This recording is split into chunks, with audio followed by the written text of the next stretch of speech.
নমস্কাৰ মই এপলিনা টাইমিলৈ স্বাগতম জনাইছো মছজিদৰ ইমামৰ দৰমহা বৃদ্ধি কৰিব লাগে কেৱল মছজিদৰ ইমামেই নহয় মাদ্ৰাসা শিক্ষকৰো দৰমহা বৃদ্ধি কৰিব লাগে পবিত্ৰ ৰমজান মাহৰ প্ৰথমটো ৰোজাৰ দিনতে আজি মছজিদৰ ইমামৰ দৰমহা বৃদ্ধি আৰু মাদ্ৰাসা শিক্ষকৰ দৰমহা বৃদ্ধিক লৈ বিশেষভাৱে আহ্বান জনাইছে উলেমা কাউন্সিলৰ তৰফৰ পৰা এই বৃহৎ আহ্বান জনাইছে আজি উলেমা কাউন্সিলে ৰমজান মাহৰ প্ৰথমটো ৰোজাৰ দিনাই মছজিদৰ ইমামৰ দৰমহা 10,000 পৰা 15,000 টকালৈকে বৃদ্ধি কৰাৰ আহ্বান জনাইছে মছজিদৰ ইমামৰ সমান্তৰালভাৱে মাদ্ৰাসা শিক্ষকৰো দৰমহা বৃদ্ধি কৰাৰ আহ্বান জনাইছে উলেমা কাউন্সিলৰ তৰফৰ পৰা লৈছে এই মুহূৰ্তত টাইম 8 বিগ ব্ৰেকিং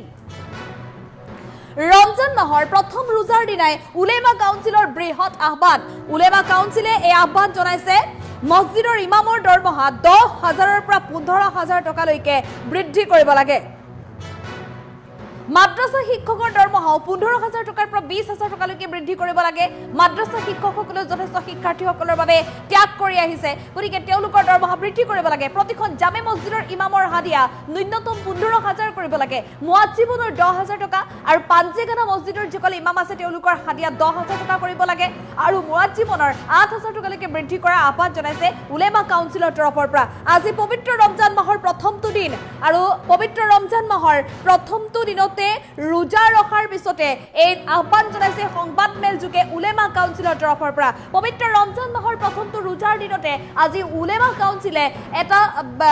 কাউন্সিলে এখন সংবাদ মেলৰ আয়োজন কৰিছিল আৰু এই সংবাদ মেলৰ যোগেদি সমগ্ৰ অসমৰ প্ৰতিগৰাকী মুছলমান লোকসকললৈ মছজিদ কমিটি সমূহলৈ ইতিমধ্যে এই বিশেষভাৱে আহ্বান জনাইছে মাদ্ৰাসা কমিটি সকললৈও আহ্বান জনাইছে যেটো মাদ্ৰাসাৰ শিক্ষকসকলে শিক্ষাৰ্থীসকলে যথেষ্ট শিক্ষাৰ্থীসকলৰ বাবে যথেষ্ট ত্যাগ কৰিব লাগে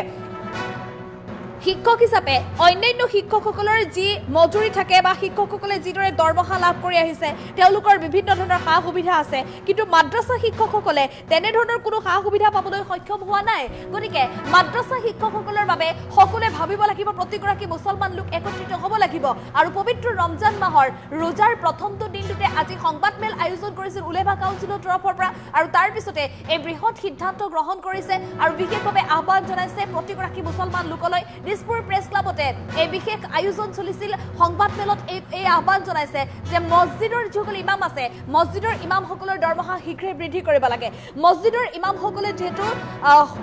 তেওঁলোকৰ জীৱনৰ বা তেওঁলোকৰ দৈনন্দিন জীৱনৰ বেছি সংখ্যক সময়ে কেৱল মাত্ৰ মছজিদৰ নামতে তেওঁলোকে দিয়ে গতিকে বৰ্তমান সময়ত যি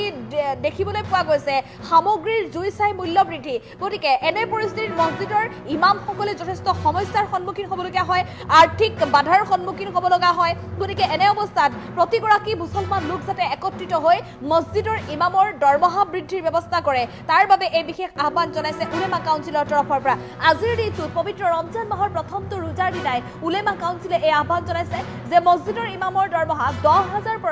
টকাৰ পৰা 15,000 টকালৈকে বৃদ্ধি কৰিব লাগে আৰু যিসকল মাদ্ৰাসা শিক্ষক আছে মাদ্ৰাসা শিক্ষকৰ দৰমহা 15,000 টকাৰ পৰা 20,000 টকালৈকে বৃদ্ধি কৰিব লাগে আৰু প্ৰতিটো জামে মছজিদৰ ইমামৰ দৰমহা ন্যূনতম 15,000 কৰিবই লাগে 15 জামে মছজিদত যিসকল ইমাম থাকে জামে মছজিদত থকা ইমামসকলৰ হাদিয়া ন্যূনতম 15,000 কৰিব লাগে আৰু জামে মছজিদত যিসকল মুআজ্জিবন থাকে তেওঁলোকৰ মাহেকত 10,000 টকা কৰিব লাগে ন্যূনতম 10,000 টকা কৰিব লাগে আৰু যিসকল পাঞ্জেগানা থাকে পাঞ্জেগানা সকলৰো দৰমহা বৃদ্ধি কৰিব লাগে পাঞ্জেগানা সকলৰো দৰমহা বৃদ্ধি কৰা আহ্বান জনাইছে উলেমা কাউন্সিলে এফালে জামে মছজিদৰ উপৰি অন্যান্য যিসমূহ মছজিদ আছে ৰাজ্যৰ বিভিন্ন প্ৰান্তত এই মছজিদসমূহৰ ইমামৰ হাদিয়া 10,000 টকালৈকে বৃদ্ধি কৰিব লাগে মুআজ্জিবনসকলৰ 8,000 টকালৈকে বৃদ্ধি কৰাৰ আহ্বান জনাইছে উলেমা কাউন্সিলে আৰু ৰমজান মাহৰ প্ৰথম দিনটোতে মছজিদৰ ইমাম মাদ্ৰাসা শিক্ষক মুআজ্জিবন পাঞ্জেগানাৰ দৰমহা বৃদ্ধিৰ বাবে বিশেষ আহ্বান জনাই সংবাদ মেলৰ আয়োজন কৰি এই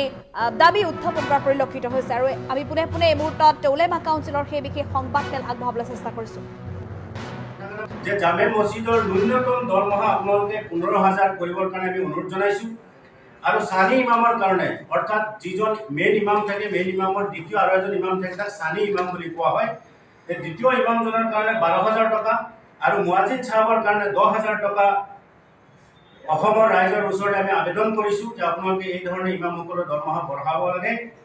আৰু পাঞ্জেগানাত যিসকলে খেদমত কৰি আছে 5 ওয়াক্ত নামাজ য'ত পঢ়া হয় তাক পাঞ্জেগানা বুলি কয় এই পাঞ্জেগানা মছজিদৰ ইমামৰ কাৰণে 10,000 টকা আৰু মুয়াজ্জিন চাহাবৰ কাৰণে 8,000 টকা ন্যূনতম নিৰীখ কৰিবৰ কাৰণে আমি ৰাইজক অনুৰোধ জনাইছোঁ। আমাৰ ডাঙৰ ডাঙৰ কেইখনমান মাদ্ৰাছা আছে, যেনেকৈ হুজাই জালালিয়া মাদ্ৰাছা আছে, জয়নগৰ মাদ্ৰাছা আছে, বৰমাইপিটি মাদ্ৰাছা আছে, এনে ধৰণৰ ডাঙৰ ডাঙৰ মাদ্ৰাছা আছে। সেই ডাঙৰ ডাঙৰ মাদ্ৰাছা যিসকল হদিছ শাস্ত্ৰ যিসকল বা হদিছৰ পাঠ যিসকলে শিক্ষাদান কৰি আছে, তেখেতলোকক ন্যূনতম 18,000 টকা 20,000 টকা আৰু মাধ্যমিক শিক্ষকসকলক 18,000 টকা আৰু বুনিয়াদী শিক্ষক যিসকল মাদ্ৰাছাত পঢ়া শুনা কৰাই আছে, তেওঁলোকে যথেষ্ট পৰিশ্ৰম কৰে। গতিকে তেওঁলোকক আমি 15,000 টকা, বুনিয়াদী শিক্ষকসকলৰ কাৰণে 15,000 টকা আমি নিৰ্ধাৰণ কৰি দিছোঁ। গতিকে আমি ৰাইজক অনুৰোধ জনাইছোঁ যে এই বিষয়টোত আপোনালোকে কণ্ট্ৰভাৰ্চি নকৰি আপোনালোকে পজিটিভলি গ্ৰহণ কৰি নিশ্চিতভাৱে ওলামাসকলৰ দুখত আপোনালোকে সমভাগী হ'ব বুলি আমি আশা কৰিছোঁ। কাৰণ আমি আমাৰ ইছলাম ধৰ্মাৱলম্বীৰ মূল স্তম্ভ হ'ল কিন্তু মছজিদৰ পৰা। মছজিদতে মক্তব শিক্ষা, কলিমা শিক্ষা তাৰ পৰাই আৰম্ভণি হয়, তাৰ পৰাই কলিমা লা ইলাহা ইল্লাল্লাহৰ বাণী ষ্টাৰ্ট হয়। গতিকে ইমামসকলৰ কাৰণে আমি যদি অকণমান সুচিন্তা কৰোঁ, নিশ্চিতভাৱে আমাৰ সমাজখন বেয়া দিশলৈ নাযায়। আমাৰ অসমত এনেকুৱা বহুত স্থান আছে, মই লখিমপুৰীয়া হিচাপে মই জানো, আমাৰ কেবিৰোত এখন মছজিদ আছে, তাত ইমামক প্ৰায় 20,000 টকা দৰমহা দিয়ে। গতিকে এইখিনি আমাৰ কেৱল আমি যদি যোগাত্মকভাৱে আমি পজিটিভলি চিন্তা কৰোঁ, নিশ্চিতভাৱে আমাৰ অসমৰ ৰাইজে এইখিনি কৰিব পাৰিব। গতিকে আমি সেইখিনি আশা কৰি আজি ইমামসকলৰ, মুয়াজ্জিন চাহেবসকলৰ দৰমহাখিনি অকণমান বঢ়াই দিবৰ কাৰণে আমি সমূহ ইছলাম ধৰ্মাৱলম্বী ৰাইজক অনুৰোধ জনাইছোঁ যে জামে মছজিদৰ ন্যূনতম দৰমহা আপোনালোকে 15,000 কৰিবৰ কাৰণে আমি অনুৰোধ জনাইছোঁ। আৰু চানি ইমামৰ কাৰণে, অৰ্থাৎ যিজন মেইন ইমাম থাকে, মেইন ইমামৰ দ্বিতীয় আৰু এজন ইমাম থাকে, তাক চানি ইমাম বুলি কোৱা হয়। এই দ্বিতীয় ইমামজনৰ কাৰণে 12,000 টকা আৰু মুয়াজ্জিন চাহাবৰ কাৰণে 10,000 টকা অসমৰ ৰাইজৰ ওচৰত আমি আবেদন কৰিছোঁ যে আপোনালোকে এই ধৰণে ইমামসকলৰ দৰমহা বঢ়াব লাগে। আৰু পাঞ্জাগানাত যিসকলে খেদমত কৰি আছে, 5 ওয়াক্ত নামাজ য'ত পঢ়া হয় তাক পাঞ্জাগানা বুলি কয়। সেই পাঞ্জাগানা মছজিদৰ ইমামৰ কাৰণে 10,000 টকা আৰু মুয়াজ্জিন চাহাবৰ কাৰণে 8,000 টকা ন্যূনতম নিৰীখ কৰিবৰ কাৰণে আমি ৰাইজক অনুৰোধ জনাইছোঁ। আমাৰ ডাঙৰ ডাঙৰ কেইখনমান মাদ্ৰাছা আছে, যেনেকৈ হুজাই জালালিয়া মাদ্ৰাছা আছে, জয়নগৰ মাদ্ৰাছা আছে, বৰমাইপিটি মাদ্ৰাছা আছে, এনে ধৰণৰ ডাঙৰ ডাঙৰ মাদ্ৰাছা আছে। সেই ডাঙৰ ডাঙৰ মাদ্ৰাছা যিসকল হদিছ শাস্ত্ৰ যিসকল বা হদিছৰ পাঠ যিসকলে শিক্ষাদান কৰি আছে, তেখেতলোকক ন্যূনতম 18,000 টকা 20,000 টকা আৰু মাধ্যমিক শিক্ষকসকলক 18,000 টকা আৰু বুনিয়াদী শিক্ষক যিসকল মাদ্ৰাছাত পঢ়া শুনা কৰাই আছে, তেওঁলোকে যথেষ্ট পৰিশ্ৰম কৰে। গতিকে তেওঁলোকক আমি 15,000 টকা, বুনিয়াদী শিক্ষকসকলৰ কাৰণে 15,000 টকা আমি নিৰ্ধাৰণ কৰি দিছোঁ। গতিকে আমি ৰাইজক অনুৰোধ জনাইছোঁ যে এই বিষয়টোত আপোনালোকে কণ্ট্ৰভাৰ্চি নকৰি আপোনালোকে পজিটিভলি গ্ৰহণ কৰি নিশ্চিতভাৱে ওলামাসকলৰ দুখত আপোনালোকে সমভাগী হ'ব বুলি আমি আশা কৰিছোঁ। কাৰণ আমি আমাৰ ইছলাম ধৰ্মাৱলম্বীৰ মূল স্তম্ভ হ'ল কিন্তু মছজিদৰ পৰা। মছজিদতে মক্তব শিক্ষা, কলিমা শিক্ষা তাৰ পৰাই আৰম্ভণি হয়, তাৰ পৰাই কলিমা লা ইলাহা ইল্লাল্লাহৰ বাণী ষ্টাৰ্ট হয়। গতিকে ইমামসকলৰ কাৰণে আমি যদি অকণমান সুচিন্তা কৰোঁ, নিশ্চিতভাৱে আমাৰ সমাজখন বেয়া দিশলৈ নাযায়। আমাৰ অসমত এনেকুৱা বহুত স্থান আছে, মই লখিমপুৰীয়া হিচাপে মই জানো, আমাৰ কেবিৰোত এখন মছজিদ আছে, তাত ইমামক প্ৰায় 20,000 টকা দৰমহা দিয়ে। গতিকে এইখিনি আমাৰ কেৱল আমি যদি যোগাত্মকভাৱে আমি পজিটিভলি চিন্তা কৰোঁ, নিশ্চিতভাৱে আমাৰ অসমৰ ৰাইজে এইখিনি কৰিব পাৰিব। গতিকে আমি সেইখিনি আশা কৰি আজি ইমামসকলৰ, মুয়াজ্জিন চাহেবসকলৰ দৰমহাখিনি অকণমান বঢ়াই দিবৰ কাৰণে আমি সমূহ ইছলাম ধৰ্মাৱলম্বী ৰাইজক অনুৰোধ জনাইছোঁ যে জামে মছজিদৰ ন্যূনতম দৰমহা আপোনালোকে 15,000 কৰিবৰ কাৰণে আমি অনুৰোধ জনাইছোঁ। আৰু চানি ইমামৰ কাৰণে, অৰ্থাৎ যিজন মেইন ইমাম থাকে, মেইন ইমামৰ দ্বিতীয় আৰু এজন ইমাম থাকে, তাক চানি ইমাম বুলি কোৱা হয়। এই দ্বিতীয় ইমামজনৰ কাৰণে 12,000 টকা আৰু মুয়াজ্জিন চাহাবৰ কাৰণে 10,000 টকা অসমৰ ৰাইজৰ ওচৰত আমি আবেদন কৰিছোঁ যে আপোনালোকে এই ধৰণে ইমামসকলৰ দৰমহা বঢ়াব লাগে। আৰু পাঞ্জাগানাত যিসকলে খেদমত কৰি আছে, 5 ওয়াক্ত নামাজ য'ত পঢ়া হয় তাক পাঞ্জাগানা বুলি কয়। সেই পাঞ্জাগানা মছজিদৰ ইমামৰ কাৰণে 10,000 টকা আৰু মুয়াজ্জিন চাহাবৰ কাৰণে 8,000 টকা ন্যূনতম নিৰীখ কৰিবৰ কাৰণে আমি ৰাইজক অনুৰোধ জনাইছোঁ। আমাৰ ডাঙৰ ডাঙৰ কেইখনমান মাদ্ৰাছা আছে, যেনেকৈ হুজাই জালালিয়া মাদ্ৰাছা আছে, জয়নগৰ মাদ্ৰাছা আছে, বৰমাইপিটি মাদ্ৰাছা আছে, এনে ধৰণৰ ডাঙৰ ডাঙৰ মাদ্ৰাছা আছে। সেই ডাঙৰ ডাঙৰ মাদ্ৰাছা যিসকল হদিছ শাস্ত্ৰ যিসকল বা হদিছৰ পাঠ যিসকলে শিক্ষাদান কৰি আছে, তেখেতলোকক ন্যূনতম 18,000 টকা 20,000 টকা আৰু মাধ্যমিক শিক্ষকসকলক